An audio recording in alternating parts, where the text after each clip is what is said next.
Welcome to Gajol civil service academy. এই ভিডিওর মাধ্যমে ভাঁজ থেকে আমরা যে মক টেস্ট পরীক্ষা নিয়েছিলাম সেই মক টেস্ট পরীক্ষার প্রশ্নপত্র নিয়ে আলোচনা করছি। তোমরা যারা এসএলএসটি জিওগ্রাফির জন্য প্রিপারেশন নিচ্ছ এই ভিডিওটি কিন্তু অবশ্যই তাদের জন্য। এর আগে আমাদের মোট 4টে মক টেস্ট পরীক্ষা হয়ে গেছে, এটা আমাদের 5 নম্বর মক টেস্ট পরীক্ষার প্রশ্নপত্র। ঠিক আছে, আমরা প্রত্যেকটা চ্যাপ্টারের প্রতিটা সাব ইউনিট ধরে ধরে মক টেস্ট পরীক্ষা নিচ্ছি এবং তোমরা যদি কেউ এই মক টেস্ট পরীক্ষা দিতে চাও তাহলে এই নিচে দেওয়া নাম্বারে কিন্তু অবশ্যই যোগাযোগ করবে। দেখো, প্রথম যে প্রশ্নটা আছে সেটা হচ্ছে যে আলোড়নে ভাঁজ গঠিত হয়। তো অপশন আছে দেখো, গিরিজনী আলোড়ন, মহীভবক আলোড়ন, আকস্মিক আলোড়ন এবং উত্তর আছে ডি সবকটি। ঠিক আছে, তো এটা কি উত্তর হবে? এটার উত্তর হবে কিন্তু গিরিজনী আলোড়ন। এই গিরিজনী আলোড়নের জন্যই কিন্তু সাধারণত পাললিক শিলাস্তরে কিন্তু ভাঁজ তৈরি হয়। ওকে, এই গিরিজনী আলোড়ন কিন্তু পৃথিবীর স্পর্শক বরাবর চালিত হয় এবং ভঙ্গিল পর্বত বা ভাঁজ কিন্তু এর ফলে তৈরি হয়।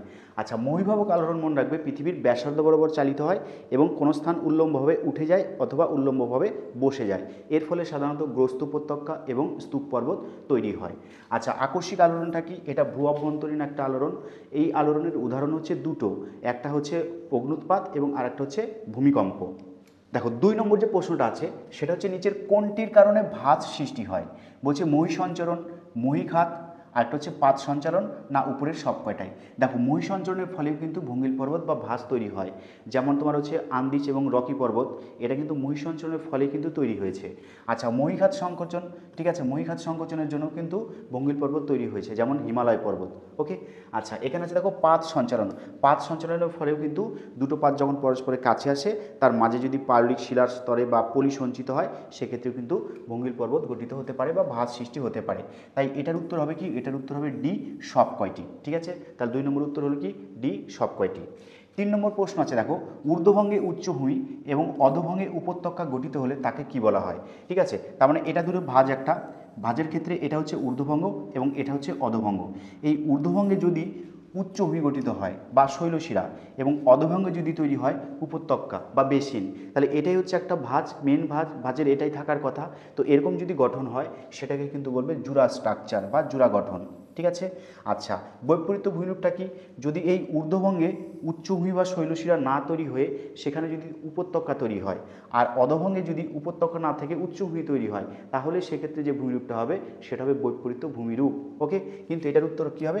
জোড়া স্ট্রাকচার বা জোড়া গঠন হবে এর উত্তর। 4 নম্বর যে প্রশ্নটা দিয়েছে সেটা হচ্ছে পরিচলন স্রোত মতবাদটি কে দিয়েছেন? দেখো, কোবার কি দিয়েছেন? না, কোবার কিন্তু মহীখাত তত্ত্ব দিয়েছেন। পিচো কি দিয়েছেন? পিচো দিয়েছেন কিন্তু পাত সংস্থান তত্ত্বটি। ওকে, আচ্ছা, জেফ্রি কি দিয়েছেন? জেফ্রি দিয়েছিলেন তাপীয় সংকোচন মতবাদ। আচ্ছা, এই পরিচলন স্রোত মতবাদটা কে দিয়েছিলেন? আর্থার হোমস দিয়েছিলেন। এই পরিচলন স্রোত মতবাদ বলো, কোবারের থিওরি বলো, পিচোর থিওরি বলো, জেফ্রির থিওরি বলো, প্রত্যেকটা থিওরি কিন্তু কোনো না কোনোভাবে পাত সৃষ্টিকে ব্যাখ্যা করেছে। দেখো, 5 নম্বর যে প্রশ্নটা আছে সেটা হচ্ছে বাঁকের উত্তল অংশে যদি টান সৃষ্টি হয় এবং অবতল অংশে সংনমন ঘটে তাহলে শিলাস্তরে বক্রতার সৃষ্টি হয়, একে কি বলা হয়? তাহলে উত্তল অংশে সবসময় টান হয় আর অবতল অংশে হয় কি? সংনমন। তো এর ফলে যেটা তৈরি হয় সেটাকে কি বলবো? সেটাকে কি ভাঁজ বলবো, না বেন্ডিং বলবো, না বাকলিং বলবো, না গ্রন্থিবিন্দু বলবো? এটার কিন্তু উত্তর হবে সি, বাকলিং। ওকে, বেন্ডিংটা কি? ধরো এইরকম একটা শিলাস্তর আছে, এই শিলাস্তরের উপর যদি উল্লম্বভাবে প্রেসার হয় বা চাপ বা পীড়নটা যদি আসে তাহলে এই শিলাস্তরটা কী হবে বলো তো? এইভাবে কিন্তু বেঁকে যাবে, এইভাবে অনেকটা বেঁকে যাবে, একমুখীভাবে বেঁকে যাবে, সেটাকে আমরা কি বলবো? বেন্ডিং বলবো। ওকে, তাহলে এই গেল তোমাদের 5টা প্রশ্ন। 6 নম্বর প্রশ্ন আছে দেখো, বলছে ভাঁজের উত্তল অংশকে কি বলা হয়? তাহলে এটা যদি একটা ভাঁজ হয়, ভাঁজের এটা হচ্ছে উত্তল অংশ, এটা হচ্ছে অবতল অংশ, এই উত্তল অংশকে বলা হয় ঊর্ধ্বভঙ্গ বা ঊর্ধ্বভাঁজ। এটার উত্তর কী হবে? সি, ঊর্ধ্বভঙ্গ বা ঊর্ধ্বভাঁজ। আর অবতল অংশটাকে কি বলা হয়? অবতল অংশটাকে কিন্তু বলা হয় অধোভাঁজ। ঠিক আছে, আচ্ছা, ঊর্ধ্বভঙ্গ ধারাটা কি? যখন একটা ঊর্ধ্বভঙ্গের মধ্যে এরকম অসংখ্য ঊর্ধ্বভঙ্গ অধভঙ্গ থাকবে। ঠিক আছে, দেখো এই জিনিসটা কিন্তু টোটালটাই ঊর্ধ্বভঙ্গ। এই ঊর্ধ্বভঙ্গের মধ্যে দেখো অসংখ্য ঊর্ধ্বভঙ্গ এবং অধভঙ্গ আছে, এটাকে বলবো ঊর্ধ্বভঙ্গ ধারা। আর এই গোটাটা দেখো অধভঙ্গ, এই অধভঙ্গের মধ্যে দেখো অসংখ্য ঊর্ধ্বভঙ্গ এবং অধভঙ্গ একসাথে আছে, এটাকে আমরা কি বলবো? অধভঙ্গ ধারা বলবো। কিন্তু এখানে যেটা দিয়েছে ভাঁজের উত্তল অংশকে কি বলা হয়? সবসময় ঊর্ধ্বভাঁজ বা ঊর্ধ্বভঙ্গ বলা হয়। 7 নম্বর যে প্রশ্নটা আছে দেখো, বলছে ভাঁজের যে বিন্দুতে শিলাস্তরের বক্রতা সবচেয়ে বেশি হয়। তাহলে ধরো এই একটা ভাঁজ, এই ভাঁজের মধ্যে দেখো বলছে বক্রতা সবচেয়ে বেশি, তাহলে ধরে নিচ্ছি এই জায়গাতে বক্রতা সবচেয়ে বেশি, এই বিন্দুগুলোতে বক্রতা সবচেয়ে বেশি, বক্রতা মানে বাঁক, তাহলে এই ভাঁজের মধ্যে যে জায়গাতে বক্রতা সবচেয়ে বেশি সেই বিন্দুটাকে আমরা কি বলবো, সেই বিন্দুটাকে বলবো গ্রন্থি বিন্দু বা হিঞ্জ বলবো, মনে থাকবে। তাহলে একটা ভাঁজের যে জায়গাতে বক্রতা বা বাঁকটা সবচেয়ে বেশি সেটাকে আমরা কি বলবো, গ্রন্থি বিন্দু বলবো বা হিঞ্জ বলবো। আর এই গ্রন্থি বিন্দুগুলোকে যদি পরপর রেখা দিয়ে একটা যোগ করি তাহলে একটা রেখা পাবো, সেই রেখাটাকে কি বলা হয়, সেই রেখাটাকে বলা হয় গ্রন্থি রেখা বা হিঞ্জ লাইন। ওকে, আচ্ছা এরপর কি বলছে, ধরো একটা ভাঁজের, ধরো এই একটা ভাঁজ, এই ভাঁজের মধ্যে সবচেয়ে উঁচু জায়গা কোনটা, সবচেয়ে উঁচু জায়গা ধরে নিচ্ছে এটা, সবচেয়ে উঁচু জায়গা এটা, সবচেয়ে উঁচু জায়গা এটা, সবচেয়ে উঁচু জায়গা এটা, সবচেয়ে উঁচু জায়গা এটা। তো একটা ভাঁজের ঊর্ধ্বভঙ্গের মধ্যে হতে পারে বা অধোভঙ্গের মধ্যে হতে পারে সবচেয়ে উঁচু জায়গা বা সবচেয়ে নিচু জায়গা, সেটাকে যদি পরপর যোগ করি সেটাকে আমরা বলবো শীর্ষরেখা। আর যে বিন্দুতে উচ্চতা সবচেয়ে বেশি সেই বিন্দুগুলোকে বলবো আমরা শীর্ষবিন্দু। তাহলে ভাঁজের যে বিন্দুতে উচ্চতা সবচেয়ে বেশি সেটাকে বলবো শীর্ষবিন্দু, আর ভাঁজের যে জায়গাতে বক্রতা সবচেয়ে বেশি সেটাকে বলবো গ্রন্থিবিন্দু। আর ওটাকে যোগ করলে একটা রেখা পাবো, তো একটা পাবো গ্রন্থি রেখা আর একটা পাবো শীর্ষ রেখা। ওকে, তাহলে এটার উত্তর কি হলো, যে ভাঁজের যে বিন্দুতে শিলাস্তরের বক্রতা বা বাঁকটা সবচেয়ে বেশি সেটাকে আমরা বলবো গ্রন্থিবিন্দু। আচ্ছা 8 নম্বর প্রশ্ন আছে, দেখো ভাঁজের যে বিন্দুতে উচ্চতা সবচেয়ে বেশি হয়, তো ভাঁজের যে বিন্দুতে উচ্চতা সবচেয়ে বেশি, দেখো এই বিন্দুতে উচ্চতা বেশি, এটাতে বেশি, এটাতে বেশি, তো সেই বিন্দুটাকে আমরা কি বলবো, শীর্ষবিন্দু বলবো। আর এটা যদি একটা রেখা দিয়ে যোগ করি সেটাকে পাবো শীর্ষ রেখা। ওকে, এটার উত্তর কি হবে, সি হবে শীর্ষবিন্দু। ঠিক আছে, 9 নম্বর প্রশ্ন আছে, দেখো শিলাস্তর বা স্তরায়ন্তল যে রেখা বরাবর অনুভূমিক তলের সাথে ছেদ করে, তাহলে শিলাস্তরটা কি করবে, স্তরায়ন তলের সাথে অনুভূমিকভাবে ছেদ করবে, সেই রেখাটাকে আমরা কি বলবো, সেই রেখাটাকে আমরা বলবো আয়াম বলবো। ঠিক আছে, তাহলে শিলাস্তর অনুভূমিক তলের সাথে যে রেখা বরাবর ছেদ করে সেটাকে আমরা কি বলবো, সেটাকে বলবো আমরা আয়াম বলবো। তাহলে এটা শিলার একটা স্তর আছে এখানে, ঠিক আছে, এই বরাবর যদি আমি দাগ টানি তাহলে এই যে জায়গাটা যেটাকে টাচ করেছে সেটাকে আমরা কি বলবো, সেটাকে বলবো আয়াম। বা এটা আমরা এইভাবে কিন্তু ছবিটা দেখাতে পারি, এটা ভাঁজের একটা ঊর্ধ্বভঙ্গের একটা ভাঁজ, তাহলে এই যে রেখাটাকে ছেদ করো তাহলে ভাঁজের এটা একটা বাহু, এটা একটা শিলাস্তর, এই যে রেখা বরাবর ছেদ করছে সেটাকে কি বলা হয়, আয়াম বলা হয়। ঠিক আছে, আচ্ছা অনুভূমিক তলের সাপেক্ষে শিলাস্তর বা স্তরায়ন্তল যে কোণ উৎপন্ন করে, তাহলে অনুভূমিক তলের সাথে শিলাস্তর, তো এটাকে যদি আমরা অনুভূমিক তল ধরি এর সাথে শিলাস্তরকে এখানে একটা কোণ উৎপন্ন করবে বা এখানে একটা কোণ উৎপন্ন করবে, সেই কোণটাকে কি বলা হয়, সেই কোণটাকে কিন্তু বলা হয় নতি। ঠিক আছে, তাহলে অনুভূমিক তলের সাপেক্ষে বা স্তরায়ন্তলের সাপেক্ষে, অনুভূমিক তলের সাপেক্ষে শিলাস্তর বা স্তরায়ন্তল যে কোণ উৎপন্ন করবে সেটাকে কি বলবো আমরা, নতি বলবো। ওকে, 11 নম্বর প্রশ্ন আছে, দেখো বলছে নতি সম্পর্কে নিচের কোন বক্তব্যটি সঠিক, তাহলে এখানে 4টা বক্তব্য দিয়েছে, কোনটা সঠিক সেটা খুঁজে বের করতে হবে। বলছে এটি কিলোমিটার দৈর্ঘ্যে প্রকাশ করা হয়, এটা কিন্তু নতির বৈশিষ্ট্য না, এটা কার বৈশিষ্ট্য, এটা কিন্তু আয়ামের বৈশিষ্ট্য। ঠিক আছে, আয়ামকে কি কিলোমিটার মিটার এগুলো দিয়ে কিন্তু প্রকাশ করা হয়। আচ্ছা এটি হলো অনুভূমিক তল ও শিলাস্তরের ছেদ রেখা, তো অনুভূমিক তল আর শিলাস্তরের যদি ছেদ রেখা বলে তাহলে সেটা কি উত্তর হয়, সেটা কিন্তু হয় আয়াম হয়। ঠিক আছে, কিন্তু এখানে আমাদের কি খুঁজতে বলেছে, বলছে নতি সম্পর্কে সঠিক কথা কোনটা, এটা একটা স্কেলার রাশি। ঠিক আছে, এটাও কিন্তু আয়ামের কথাই বলেছে, আয়াম কিন্তু একটা কি স্কেলার রাশি। ওকে, আর লাস্টে বলছে এটি ডিগ্রি মিনিট ও সেকেন্ড দ্বারা প্রকাশ করা হয়, তাহলে নতি সম্পর্কে কিন্তু এটাই হচ্ছে সঠিক উত্তর বা সঠিক ব্যাখ্যা, তাই এটার উত্তর কি হবে, ডি, এটি ডিগ্রি মিনিট ও সেকেন্ডে প্রকাশ করা হয় কি নতির মানটা। ওকে, 12 নম্বর প্রশ্ন আছে, দেখো বলছে প্রতিসম ভাঁজ সম্পর্কে নিচের কোন বক্তব্যটি সঠিক, এখানে প্রতিসম ভাঁজ সম্পর্কে 4টা বক্তব্য দিয়েছে, সঠিকটা খুঁজে বের করতে হবে। বলছে বাহু দুটির নতি অসমান ও ভিন্নমুখী, এটা কিন্তু প্রতিসম ভাঁজে না, এটা কি হবে, এটা হবে অপ্রতিসম ভাঁজের বৈশিষ্ট্য। ঠিক আছে, তাহলে এটা অপ্রতিসম ভাঁজ হবে, কিন্তু আমাদের কি খুঁজতে বলেছে, প্রতিসম ভাঁজ সম্পর্কে কোনটা সঠিক। 2 নম্বর বলেছে এক্ষেত্রে অক্ষতল হেলে বা তির্যকভাবে অবস্থান করে, তাহলে প্রতিসম ভাঁজটা অনেকটা এরকম হয়, অক্ষতল একদম লম্বভাবে থাকে, আর যদি একটু হেলে অবস্থান করে সেটাকে আমরা কি বলবো, অপ্রতিসম ভাঁজ বলবো। বলছে এক্ষেত্রে অক্ষতলটা কি হেলে বা তির্যকভাবে, তাহলে অক্ষতল যদি হেলে অবস্থান করে সেটা কি অপ্রতিসম ভাঁজ হবে, তাহলে এটাও কিন্তু উত্তর হবে না, এটাও উত্তর হবে না।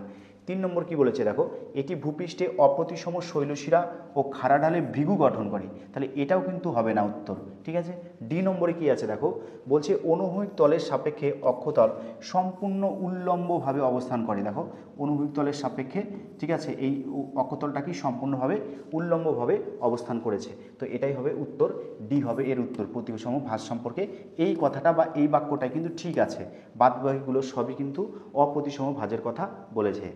তোমাদেরকে বলে দিচ্ছি আমাদের গাজল সিভিল সার্ভিস একাডেমিতে অনলাইন মক টেস্ট সিস্টেম চালু করেছে, তোমরা যদি কেউ এসএলএসটি জিওগ্রাফির জন্য মক টেস্ট নিতে চাও তাহলে নিচে দেওয়া নাম্বারে কিন্তু অবশ্যই যোগাযোগ করবে।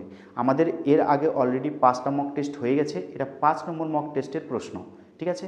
তো তোমাদেরকে বলবো কেউ যদি অ্যাডমিশন নিতে ইন্টারেস্ট থাকো তাহলে নিচে দেওয়া নাম্বার কিন্তু অবশ্যই যোগাযোগ করে নিও। 13 নম্বর প্রশ্ন আছে দেখো, যে ভাঁজে বাহু দুটি একই দিকে কিন্তু অসমান কোণে নত থাকে এবং অক্ষতল হেলে অবস্থান করে তাকে কি বলছে? তাহলে একই দিকে এরকম হেলে থাকবে কিন্তু এই কোণ আর এই কোণটা কী হবে? অসমান কোণ হবে।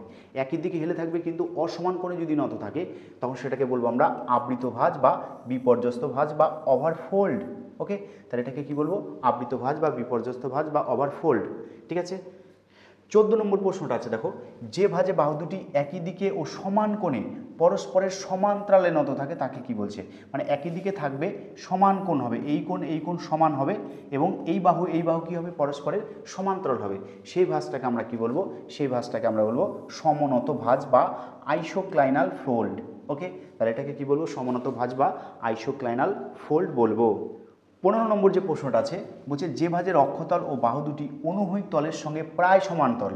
তাহলে অক্ষতল আর কি বলেছে দেখো, যে ভাঁজের অক্ষতল ও বাহু দুটি অনুভূমিক তলের সঙ্গে প্রায় সমান্তরাল। তাহলে এটা যদি অনুভূমিক তল হয়, এর সাথে প্রায় যদি সমান্তরালভাবে ভাঁজ তৈরি হয়, তাহলে এটাকে আমরা কি বলবো? এটাকে আমরা কিন্তু বলবো সাহিত্য ভাঁজ। ওকে, এটাকে কি বলবো? সাহিত্য ভাঁজ। এই ক্ষেত্রে কিন্তু এর অ্যাঙ্গেল কত? লেস দ্যান 10 ডিগ্রি হয় এর অ্যাঙ্গেল। ঠিক আছে। তাহলে কি বলেছে? ভাঁজের অক্ষতলটা আর বাহু দুটি প্রায় অনুভূমিক তলের সঙ্গে প্রায় সমান্তরালভাবে অবস্থান করবে এবং এর অ্যাঙ্গেল হবে কত? 10 ডিগ্রির কম বা নতি হবে 10 ডিগ্রির কম। সেটাকে আমরা কি বলবো? সাহিত্য ভাঁজ বা রিকাম্বেন্ট ফোল্ড বলবো। 16 নম্বর প্রশ্ন আছে দেখো, সাহিত্য ভাঁজের একটি উদাহরণ দাও। তো সাহিত্য ভাঁজের কিন্তু বেস্ট উদাহরণ কি হবে? না দার্জিলিং হিমালয়। দার্জিলিং হিমালয়টা হবে সাহিত্য ভাঁজের বেস্ট উদাহরণ। ওকে, 17 নম্বর প্রশ্ন আছে দেখো, বলেছে যে ভাঁজের অক্ষ বরাবর শিলাস্তর ফেটে গিয়ে দুটি অংশে পৃথক হয় এবং সংঘট্ট তল বরাবর উল্টানো বাহুটি নিচের স্বাভাবিক বাহুর উপর দিয়ে সামনের দিকে এগিয়ে যায়, প্রায় বলছে 1.5 কিলোমিটার, তখন সেটাকে আমরা কি বলবো? ঠিক আছে। ধরো প্রথমে ভালো করে মনে করো, প্রথমে ছিল হচ্ছে প্রতিসম ভাঁজ। প্রতিসম ভাঁজটা যখন একটু হেলে যায় সেটাকে আমরা কি বলবো? অপ্রতিসম ভাঁজ। এটা যখন আরেকটু হেলে যাবে তখন সেটাকে বলবো আমরা বিপর্যস্ত ভাঁজ। ঠিক আছে। এবং ওটা যখন আরেকটু বেশি হেলে যাবে এবং ভূপৃষ্ঠের প্রায় সমান্তরাল হবে, এটা ভূপৃষ্ঠ প্রায় সমান্তরাল হবে, তখন সেটা কি হলো? না সাহিত্য ভাঁজ হলো। এই সাহিত্য ভাঁজের কি হয়? এরপরে হচ্ছে এই যে অক্ষতল আছে, এই অক্ষতল বরাবর অক্ষতলটা সংঘট্ট তলে পরিণত হয়। ঠিক আছে। তো সাহিত্য ভাঁজের পরে কি হয়? অক্ষতলটা কি হয়? না সংঘট্ট তলে পরিণত হয়। মানে এই বরাবর শিলাস্তরটা ফেটে যায়, ফেটে গিয়ে এই অংশটা কি হয়? না এইভাবে সামনের দিকে এগিয়ে চলে যায়। সামনের দিকে যে এগিয়ে চলে যাবে লেস দ্যান 1.5 কিলোমিটার, মানে 1.5 কিলোমিটারে কিন্তু মধ্যেই এগিয়ে চলে যায়, তখন সেটাকে আমরা কি বলবো? তখন সেটাকে কিন্তু আমরা সাহিত্য ভাঁজ না বলে বলবো উদ্ঘট্ট ভাঁজ। ওকে, তখন সেটাকে আমরা কি বলবো? উদ্ঘট্ট ভাঁজ বলবো বা ওভারথ্রাস্ট ফোল্ড বলবো। তাহলে উদ্ঘট্ট ভাঁজ যখনই আসবে সেক্ষেত্রে মনে রাখবে অক্ষতলটা হয়ে যায় সংঘট্ট তলে। ঠিক আছে। অক্ষতল মানে কি? একটা ভাঁজ আরেকটা ভাঁজের উপর বাহুটা প্রায় সমান্তরালভাবে চলে আসে, উঠে যায়, সেটা সাহিত্য ভাঁজ। তারপর সেই বরাবর একটু কি হয়? এগিয়ে চলে যায়। কতটা এগিয়ে যাবে? 1.5 কিলোমিটারের কাছাকাছি, তখন সেটাকে কিন্তু আমরা বলবো উদ্ঘট্ট ভাঁজ বা ওভারথ্রাস্ট ফোল্ড। তবে এটা মনে রাখতে হবে 1.5 কিলোমিটার পর্যন্ত এগিয়ে যায়। আর একটা জিনিস মনে রাখতে হবে, এখানে কিন্তু সংঘট্ট তল বরা হয়, এই সংঘট্ট তল বরাবর কিন্তু দুটো খণ্ডে ভাগ হয়ে যায়। ঠিক আছে। আর উপর অংশটাকে বলা হয় ওভারথ্রাস্ট আর নিচের অংশটাকে বলা হয় আন্ডার থ্রাস্ট। ঠিক আছে।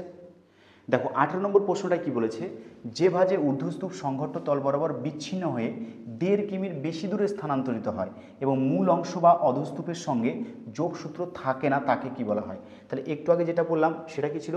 উদ্ঘট্ট ভাঁজ, তাই না?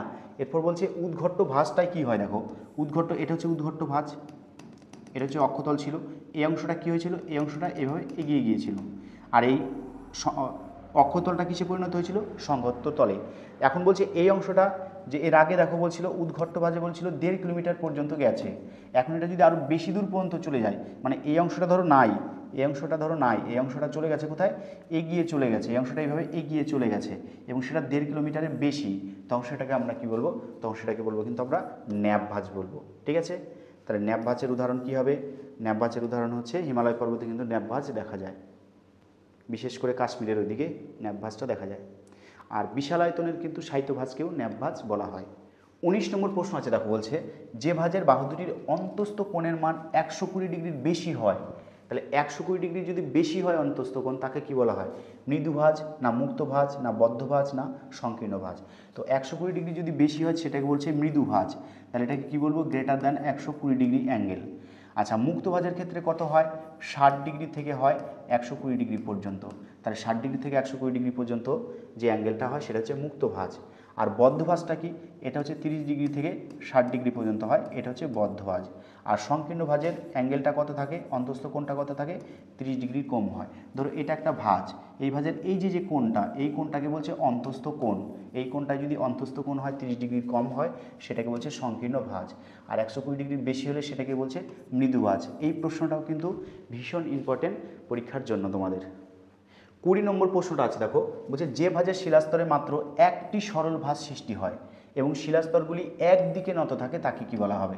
তাহলে একটাই সরল ভাঁজ তৈরি হবে এবং একদিকে নত থাকবে, সেটাকে বলা হয় একনত ভাঁজ। ঠিক আছে, তাহলে যে ভাঁজের শিলাস্তরে একটি মাত্র সরল ভাঁজ তৈরি হয় এবং একদিকেই নত থাকে সেটাকে কি বলা হয়? না একনত ভাঁজ বলা হয়।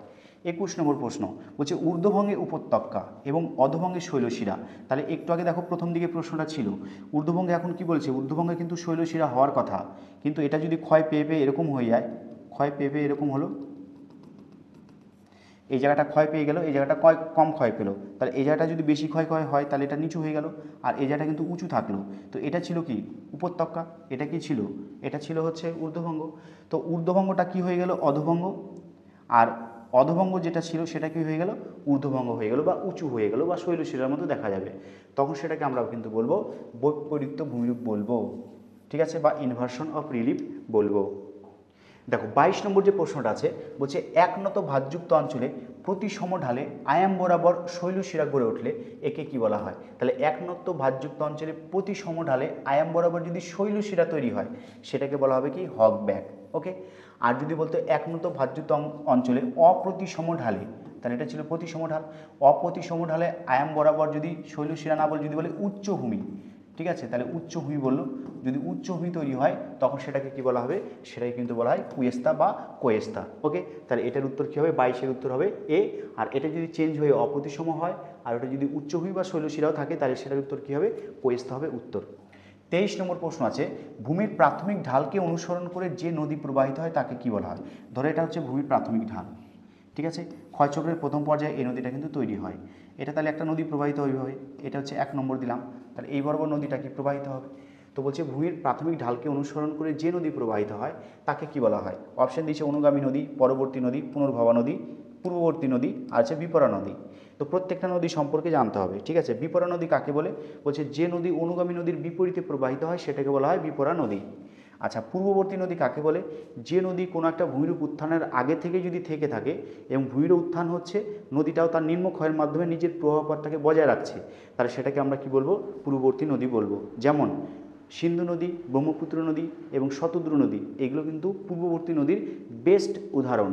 ওকে। আচ্ছা, পরবর্তী নদী এটাকে বলছে আয়াম নদী, কিন্তু এটার উত্তর কি হবে? যে ভূমির প্রাথমিক ঢালকে অনুসরণ করে যে নদী প্রবাহিত হয় তাকেই বলা হয় অনুগামী নদী, তাকেই বলা হয় নতি নদী। যেহেতু নদীকে অনুসরণ করে প্রবাহিত হয় তাই এটাকে বলে নতি নদী। আর পৃথিবীতে ভূমিরূপ সৃষ্টি হওয়ার পরে প্রথম এই নদীটা তৈরি হয়, তাই এই নদীকে বলা হয় প্রাথমিক নদী। ওকে। 24 নম্বর প্রশ্ন আছে, দেখো অনুগামী নদী সৃষ্টির পর তার দুপাশ থেকে যে নদী গৌণ ভূমিঢাল ও শিলাস্তরের আয়ামকে অনুসরণ করে প্রবাহিত হয় এবং অনুগামী নদীর সাথে সমকোণে মিলিত হয়। তাহলে ব্যাপারটা হচ্ছে এরকম, প্রথমে যে নদীটা তৈরি হলো সেটা হচ্ছে অনুগামী নদী, আর এইভাবে অনুগামী নদীটা যাচ্ছে, আর এই দিক থেকে একটা নদী তৈরি হয়ে অনুগামী নদীর সাথে যদি সমকোণে মিলিত হয় সেটাকে আমরা বলবো পরবর্তী নদী। আর এটা কি আয়াম বরাবর প্রবাহিত হয়, তাই এটাকে আয়াম নদী বলছে। তো আয়াম বরাবর কীভাবে প্রবাহিত হয় দেখে নাও। আয়াম বরাবর কেন প্রবাহিত হলো? তাহলে এই হচ্ছে আয়াম, তাহলে এই বরাবর নদীটা আসছে আর এদিক থেকে এসে অনুগামী নদী, আর এদিক থেকে এসে কি এর সাথে 90 ডিগ্রিতে মিলিত হলো এই তোমার হচ্ছে পরবর্তী বা আয়াম নদী। তো এটা হচ্ছে আয়াম। ওকে। একনত ও ভাঁজযুক্ত শিলাস্তরে কোন জলনিগম প্রণালী গড়ে ওঠে? ভীষণ ইম্পর্টেন্ট। একনত হবে প্লাস ভাঁজযুক্ত অঞ্চল। এখানে মেনলি যে জলনিগম প্রণালীটা গড়ে ওঠে তা হলো জাফরিরূপী জলনিগম প্রণালী, তাহলে এটার উত্তর কী হবে? এ হবে। আচ্ছা, বৃক্ষরূপী জলনিগম প্রণালী কোথায় গড়ে ওঠে? যেখানে হচ্ছে ভূমির গঠন সব জায়গাতে সমান প্রকৃতির থাকবে, অর্থাৎ যদি সব জায়গাতে সমান প্রকৃতির শিলা থাকে তাহলে সেখানে নদী যেখান দিয়ে যেতে পারে এবং সেটা দেখে মনে হবে কি জলনিগম প্রণালীটা অনেকটা গাছের ডালপালা শাখা প্রশাখার মতো লাগছে, সেটাকে বলা হয় বৃক্ষরূপী জলনিগম প্রণালী। আচ্ছা, সমান্তরাল জলনিগম প্রণালী কোথায় গড়ে উঠবে? যদি একটা ভূমিরূপে এরকম খাড়া ঢাল থাকে তাহলে খাড়া ঢালের মধ্যে দিয়ে যে নদীগুলো প্রবাহিত হবে সেটা একটা একটার সাথে মিশবে না, সমান্তরালভাবে প্রবাহিত হবে, সেটাকে বলছে সমান্তরাল জলনিগম প্রণালী। তো ভারতের ক্ষেত্রে নর্মদা এবং তাপ্তি সেটা কিন্তু সমান্তরাল জলনিগম প্রণালীর উদাহরণ। আচ্ছা, কেন্দ্র বিমুখ জলনিগম প্রণালী কাকে বলে? কোথাও যদি এরকম উঁচু ভূমিরূপ থাকে তো সেখান থেকে নদীগুলো কী হবে, চারদিকে এরকম ছড়িয়ে যাবে, তো সেটাকে আমরা কি বলবো, কেন্দ্র বিমুখ জলনিগম প্রণালী। আচ্ছা, 26 নম্বর প্রশ্ন, বৃহদায়তন শায়িত ভাঁজকে কি বলা হয়? তো বিশাল আয়তনের বা বড় আয়তনের শায়িত ভাঁজকে কি বলা হয়? না, ন্যাপ ভাঁজ বলা হয়। ঠিক আছে, দেখো 27 নম্বর যে প্রশ্নটা আছে সেটা বলছে বৈপরীত্য ভূমিরূপের প্রকৃষ্ট নিদর্শন দাও। তো এটার উত্তর কিন্তু হবে আল্পস পর্বত, অর্থাৎ আল্পস পর্বতেই কিন্তু বৈপরীত্য ভূমিরূপটাকে লক্ষ্য করা যায়।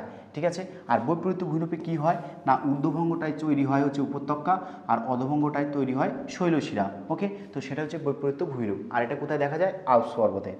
আচ্ছা, ঋণাত্মক ভাঁজে বাহু দুটির অন্তস্থ কোণের মান কত? মনে রাখবে, ঋণাত্মক ভাঁজে বাহু দুটির অন্তস্থ কোণের মান কিন্তু হয় 0 ডিগ্রি। এটার উত্তর কী হবে? ডি হবে, 0 ডিগ্রি। 29 নম্বর আছে, দেখো ঊর্ধ্বভঙ্গের ক্ষেত্রে কি হয়? বলছে কেন্দ্রে থাকে প্রাচীন শিলা এবং বাইরে থাকে নবীন শিলা। কেন্দ্রে থাকে নবীন শিলা, বাইরে থাকে প্রাচীন শিলা।